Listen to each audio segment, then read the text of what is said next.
Thank you. Thank you very much, Mr. Chairman, sir.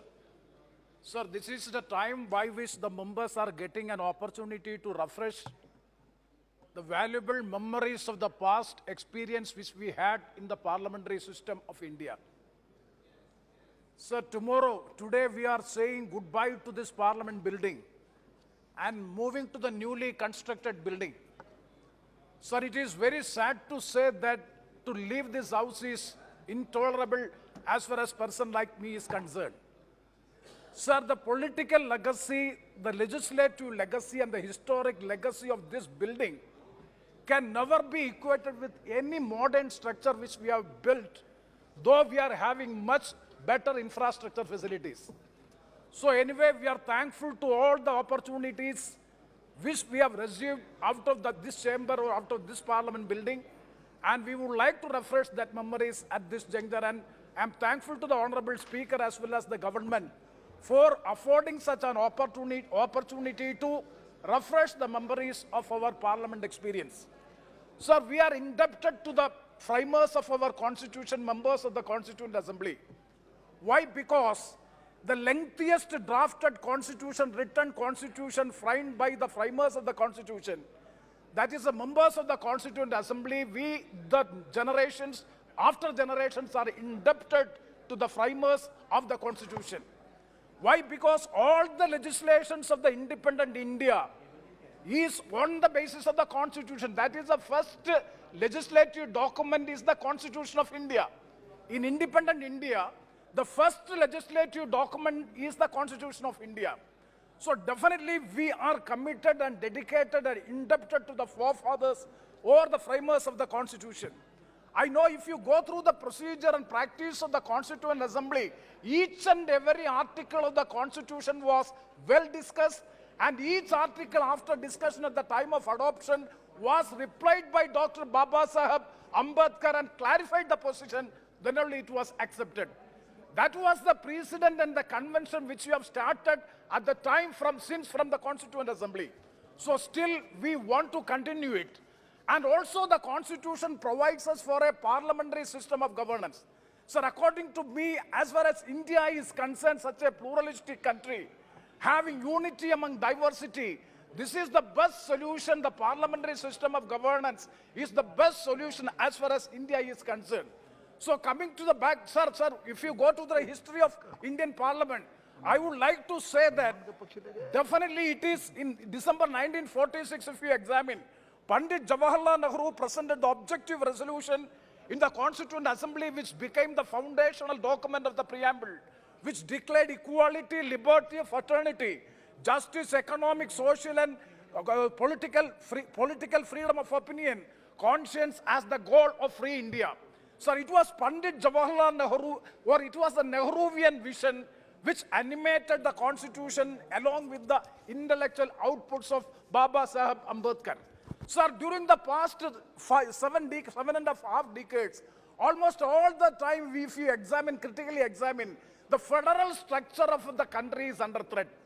And the federalism, if you go through from 2014 to 2023 also, the federal character of the Constitution is not being addressed in a proper way. That is the latest example, the Delhi Union Territory Amendment Bill, by which the elected government's powers have been taken by the center. So federalism has to be protected. That is the point which I would like to make. Sir, the glorious history of Indian Parliament in the legislative process, landmark legislation from the first Constitution Amendment in the year 1951 to the 104th Amendment, and 73rd and 74th Amendment, by which the Panchayati Raj system and the Nagarapalika system was introduced as the third tier of the system of administration, is a landmark legislation which was done. And so, Right to Education Act, Right to Information Act, and so many legislation. I am not going to the details. Election laws, personal laws, environmental laws, property laws, food laws, GST laws, and Insolvency and Bankruptcy Act, and so many acts, landmark legislation. Sir, I am coming to the precedents and conventions of the House. Sir, it is Pandit Jawaharlal Nehru and G.V. Maulangar, the first Speaker and the first Prime Minister of the country. They are the architects of the building the present parliamentary system. Sir, Pandit Jawaharlal Nehru created healthy conventions and followed them scrupulously and made others to follow. Sir, one time when the G.V. Maulanga, the Honorable Speaker, the then Speaker, he expressed a desire to meet the Prime Minister at the parliamentary office. And after getting the information from the Speaker, immediately Pandit Jawaharlal Nehru has responded, no, the Speaker is the master of the House. He should not come to my office. And the Prime Minister went to the office of the Prime Minister. That is the convention, the tradition of this House, that we have to maintain it. That is the point which I would like to make. So, sir, Pandit Jawaharlal Nehru has laid the foundation stones on the effective parliamentary system. And he would be present in the House every day during the question hour.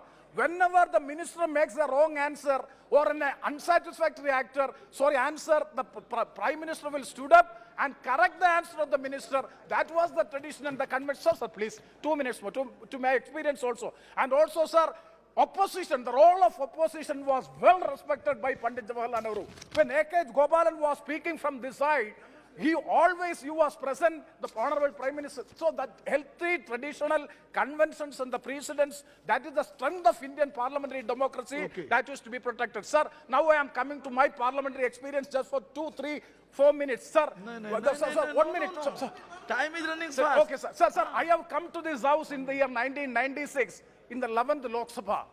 Atal Bihari Vajpayee. So I had the fortune to see 3 prime ministers.